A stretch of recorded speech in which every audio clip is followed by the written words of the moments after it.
I gotta say, doing the research for this movie was eye-opening in a lot of different ways, because I've seen the movie, I don't know, a dozen plus times. A lot of times it's in clips. I don't really watch it like all the way through all the time.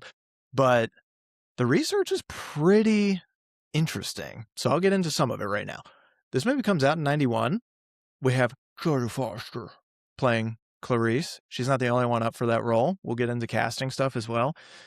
This is probably the first Anthony Hopkins role that you know of as, oh, damn, who is that guy? That's Anthony Hopkins. Since this movie, you see him and you're like, oh, that's Anthony Hopkins. Like Legends of the Fall. Bingo. But this is the movie that makes him. Scott Glenn plays Jack Crawford. He's the head of the FBI. Ted Levine plays Buffalo Bill.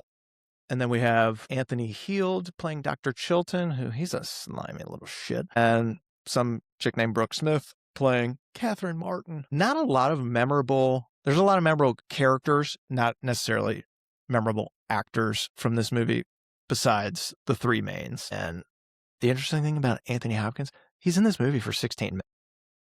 Really? 16 minutes. Wow. And basically movie. Wins the movie. Is right? this our second Ted Levine? Oh, it is, because he was in Shutter Island. Yeah, with the yeah, weird he was ass, the- like, what if I cut your head off? Would you be mad at me? Would you like it if I cut your head off? Actually, no, I fucking wouldn't, you psycho.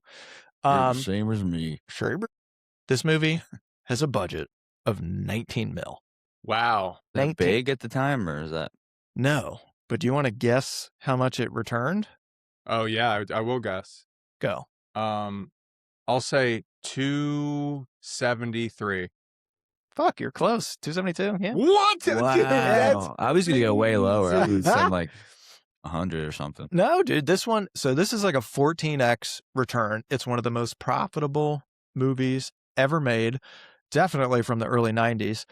It comes out in like February of that year, which if you're going to get Oscars, you usually don't come out earlier in the year. It's usually later in the preceding year.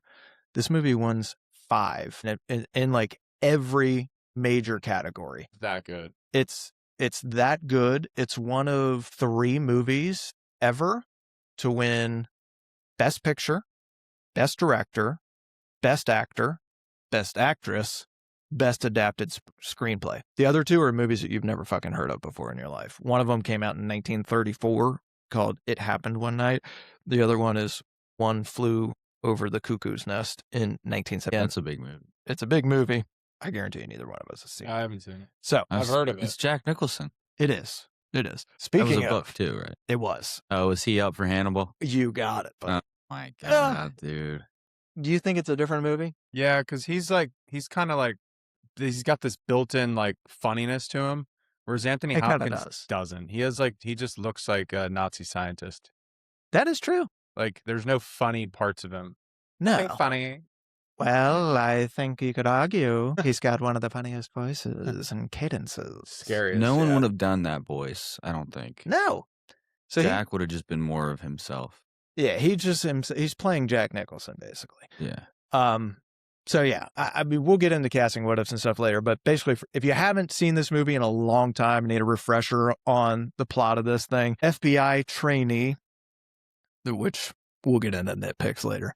FBI trainee Clarice Starling is pulled into a high-stakes hunt for serial killer Buffalo Bill, who is a killer who abducts women and leaves almost no usable trail.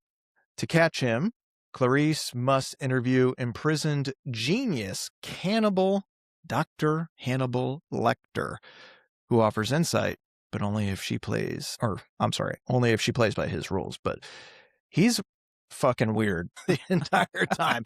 Also, my first time my first time watching this and realizing this is set in fucking Baltimore was like 2 days ago. Yeah, I always forget. I had no idea. I always forget. No idea. Baltimore. What do you know? Dude, the other thing about this movie is I just realized where you get close like Mindhunter, where you like get close with other locked up serial killers or True Detective, and then that's how you.